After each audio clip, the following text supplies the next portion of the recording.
I made a video recently about some of the strong women in the tarot deck, and I'm planning on making one about some of the full-on male characters. And I was going to include that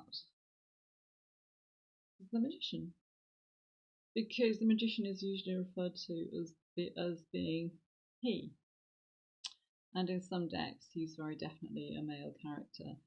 In any decks which use the Arthurian legend as a theme, he appears as Merlin. In the popular Robin Hood deck, he appears as Canunos, Herne the Hunter. He's wearing a set of stag's horns. Wow, it doesn't get any more masculine than that, does it? But when you look at the Rider-Waite deck, I think he's androgynous. I think this is male and female energy together. I think the magician is both or neither.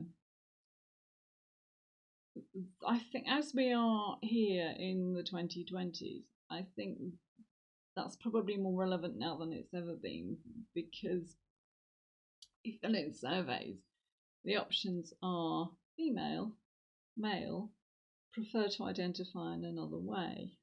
So perhaps that's the magician, the kind of third option. There's no beard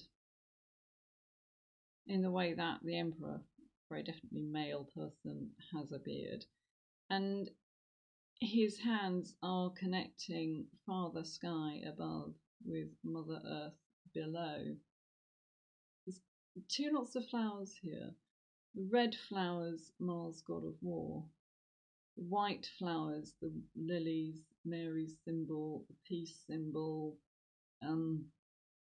Venus, goddess of love. Red flowers and white flowers were an alchemical thing, combining male and female energies. And of course we need both in order to achieve infinity. It's two symbols of infinity with the magician. One around his waist,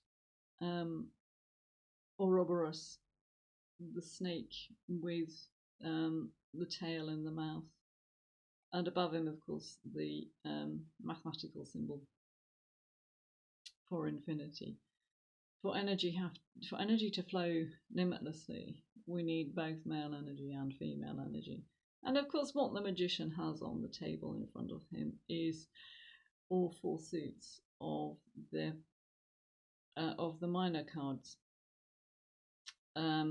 Swords, air, male energy, wands, staves, batons, work, fire, yang, male energy, but also coins, wealth, abundance, earth, and cups, water energy, emotional energy. That's very female. When the magician appears in a reading, he's he or she is beckoning to you. It's time to get going. It's time to work with your own magic. Perhaps that's where you're at, and that's why you're drawn to watching a tarot video. Perhaps tarot is one of the skills that you need to tap into. Perhaps that's some of your own untapped potential. But there are others, and there will be others, and you will see opportunities.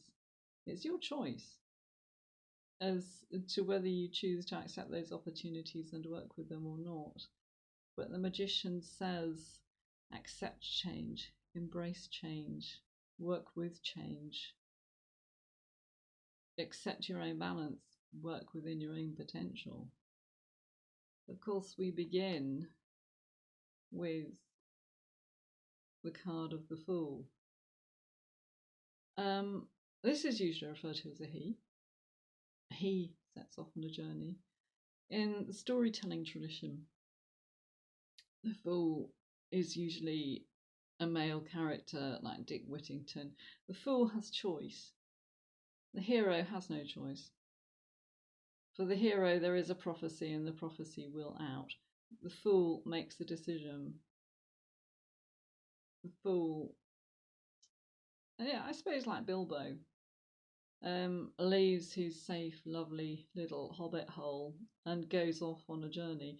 If you look at this, the journey of life, but you look at the Fool, he looks to me like quite a feminine character, actually. You know, he's a troubadour, he's a minstrel. He doesn't have a care in the world. So sometimes the Fool says, be prepared to take a little risk, because life should be an adventure, and all adventures involve a little bit of risk. So the Fool is all of us. And of course, where do we get to? The Fool's journey. The Fool's journey is, of course, infinite. It is a kind of figure of eight, the infinity symbol. But where do we get to? The world, the final card, which Crowley turned into the universe in the Thoth Tarot. The character on this obviously has breast, but is said to be a hermaphrodite, is said to have both male and female energy. So when we come full circle, we come back to balance, yin and yang, male and female, earth and water, united in one person. Maybe if you're a man, it's time to tap into some of that caring, emotional side of yourself. Maybe if you're a woman, it's time to tap into some assertive male energy and find your inner sword. Here we are in the 2020s. The concept of male and female isn't as rigid as it used to be. So let's be like the magician and embrace change and go with it. Be like the Fool, enjoy your own journey, accept change, and have fun with it. Next video should be about the Emperor and some of the King cards. So I'll see you then. Have fun.